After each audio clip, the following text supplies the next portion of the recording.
The first mistake the aliens made was assuming Earth was defenseless. The second was thinking humanity wouldn't fight back.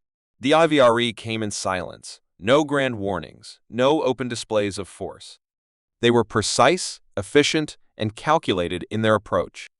Their ships, sleek obsidian daggers against the backdrop of space, slid into Earth's orbit undetected, bypassing early warning systems as if they were nothing more than relics of a primitive past. To them, this was not an invasion. It was a simple acquisition, a routine integration of a lesser species into the grand hierarchy of the IVRE dominion. They had done this before. Countless times. Entire civilizations had fallen before their cold efficiency, their existence reduced to footnotes in conquest logs. Humans, they assumed, would be no different. A single transmission was sent calm, authoritative, absolute. It was not a request, but an order.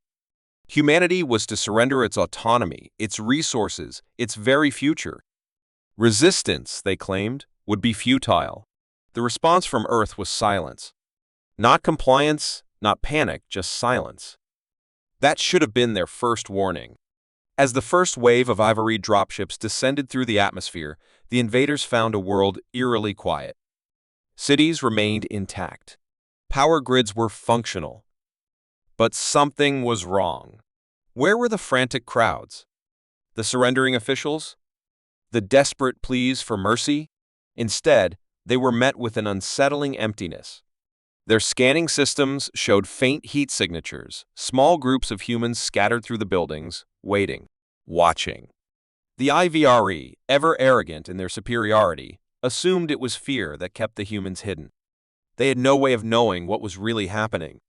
Across the planet, networks that the aliens hadn't even detected were alive with encrypted chatter. Satellite feeds flickered with battlefield intelligence, and buried defense grids powered up in silence. Humanity had learned from history. They knew what happened to civilizations that hesitated, that waited for mercy from conquerors. And they had no intention of making that mistake.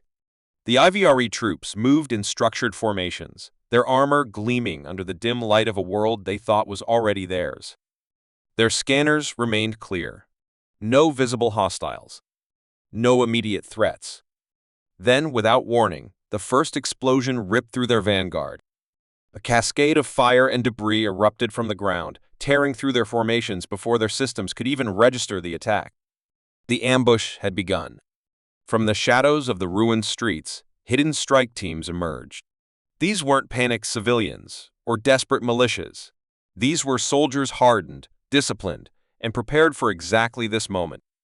Their weapons were not crude kinetic firearms, but high-velocity rail rifles and directed energy launchers designed for one purpose, to kill whatever set foot on their soil. And kill they did. The IVRE staggered under the unexpected assault.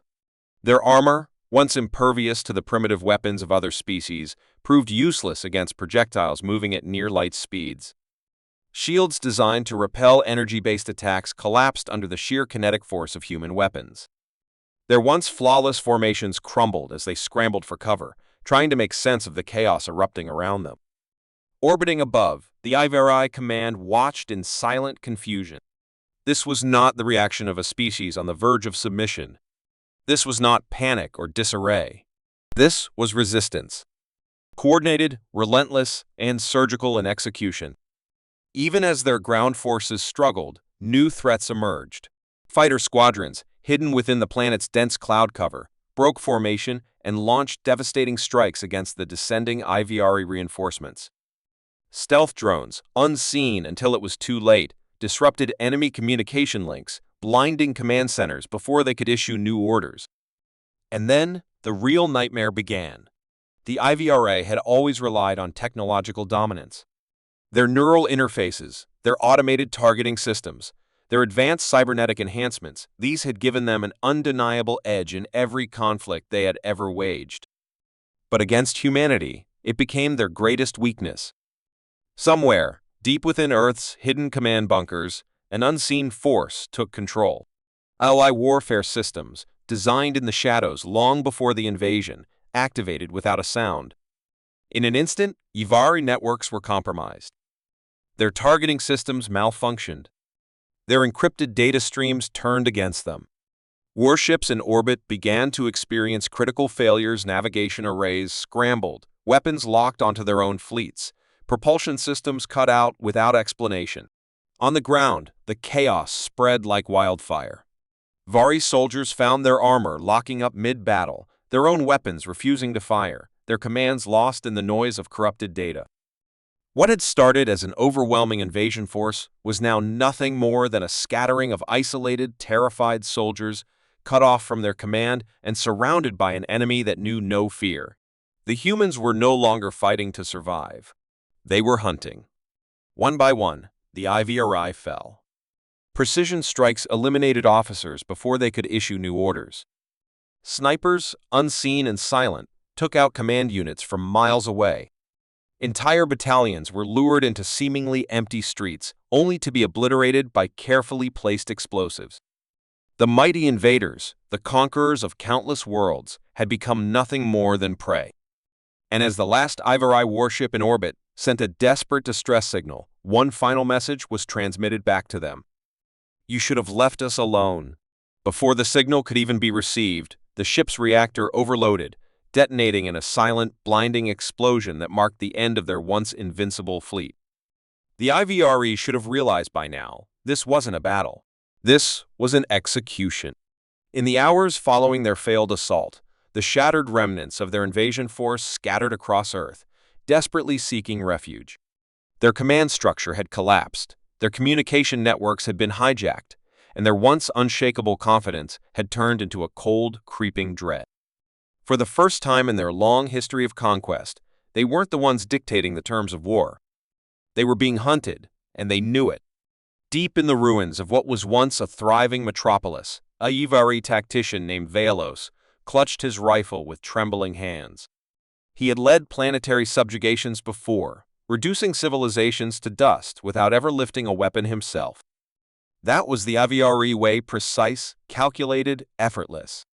But now, trapped in this foreign world, surrounded by unseen enemies, he could no longer rely on strategy alone.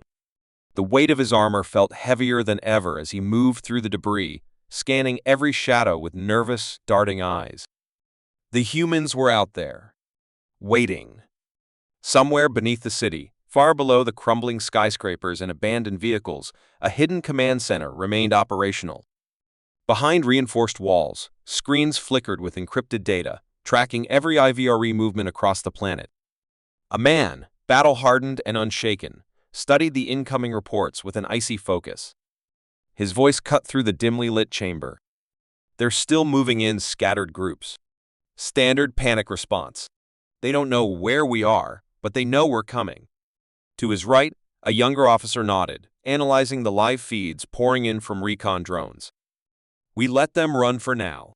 Keep the pressure on. Make them feel the walls closing in." It wasn't just about winning. It was about making the invaders understand their mistake. The IVRE had underestimated humanity, treating them as just another species to be assimilated. Now, the lesson was being taught in blood. But Earth was not the only place where this war was unfolding. Far beyond the planet, past the wreckage of ruined IVRE warships, the Dominion's High Council had received the distress calls. The few surviving vessels that had managed to escape Earth's orbit relayed fragmented, incoherent transmissions: chaos, panic, a complete loss of control. This was not supposed to happen. The invasion had been a certainty, a mere formality before assimilation. And yet, their forces had been utterly annihilated. In a vast chamber of cold metal and towering spires, the council gathered. A dozen figures stood in eerie silence, their expressions unreadable.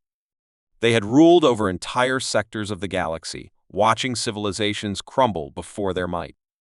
The idea that humans, this unremarkable, war-torn species, had resisted them was beyond comprehension. One of the elders, his deep-set eyes calculating, spoke first. "We need answers, and we need retribution." Another council member, draped in ceremonial armor, exhaled slowly. "Our forces were compromised. That much is clear. But compromised by what?" The answer would not come from them. It would come from the only IVRE who had managed to escape the battlefield alive, a high-ranking strategist named Solva. He had barely survived the onslaught, retreating aboard the last functional escape craft before the humans had overridden their systems. Now, standing before the council, his armor still scorched from battle, he could feel their cold, silent judgment pressing down on him. "The humans are not what we believe them to be," Solver said, his voice hoarse but steady. They were prepared. Their weapons, their technology, it was not primitive. It was precise, devastating, and their tactics. They fought as if they knew us before we even arrived. The council exchanged glances, the weight of his words settling over them. This was more than just resistance. This was something calculated, something unnatural. One of the elders leaned forward.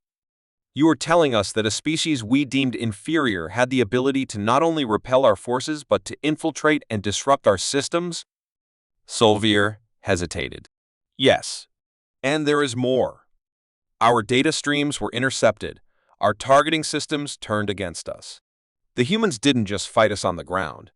They waged war in ways we have never encountered." A heavy silence followed. Then, the elder who had spoken first finally said, "Then we are not facing a primitive species." His voice was grim, deliberate. "We are facing something else entirely." But before they could fully grasp the implications of that realization, another transmission interrupted their discussion. A message, one that had been waiting, undetected, within the remnants of their destroyed fleet. The signal had been buried deep, hidden beneath layers of corrupted data. And as the council's analysts decrypted the file, a single phrase appeared on their displays. "You should have left us alone." It wasn't just a warning. It was a promise. This was no longer about reclaiming lost forces or salvaging damaged pride. This was an open challenge, a declaration that the humans were not just surviving. They were fighting back with intent. And something about the way they fought, the way they dismantled the IVRE war machine with such ruthless efficiency, felt disturbingly deliberate. Solver stood rigid, the weight of his own failure pressing down on him. But beyond the shame, a deeper, more unsettling realization clawed at the edges of his mind. The humans hadn't just resisted, they had anticipated the invasion. The idea was impossible, absurd even, yet the evidence spoke for itself. Their countermeasures had been too precise, their ability to cripple Dominion technology too specific. Somewhere, somehow, they had gained insight into ivory warfare. And if that was true, then the question wasn't just how they fought back, it was who had given them that knowledge. Before the council could respond, a priority alert blared through the chamber. A secure channel, broadcasting from an unknown source, was forcing its way through their highest encryption protocols. Dominion firewalls scrambled to contain it, but the message bypassed every layer with unnatural ease. The elders watched as the display flickered, momentarily distorting before stabilizing into an image that sent a ripple of unease through the chamber. It wasn't a human. It wasn't even a Dominion officer. It was something else entirely. The figure was cloaked in darkness, its silhouette shifting as if the very air around it was bending. When it spoke, its voice resonated through the chamber with a chilling, almost mechanical cadence. "They were never meant to be your prey." The words hung like a blade over their heads. The council, beings who had governed through centuries of dominion, found themselves momentarily speechless. Solver took an instinctive step back. The voice wasn't human, yet it spoke with certainty about them, as if it had been watching, waiting. One of the elders finally found his voice. "Who are you?"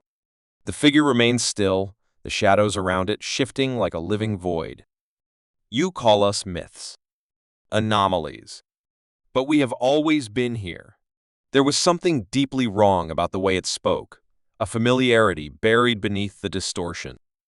And then it clicked. Solver had heard something like this before. Long ago, before his first campaign, when he was still learning the history of the Dominion's conquests. There had been records, fragmented accounts of an unknown force interfering in ancient wars, entities that never left bodies behind, only silence.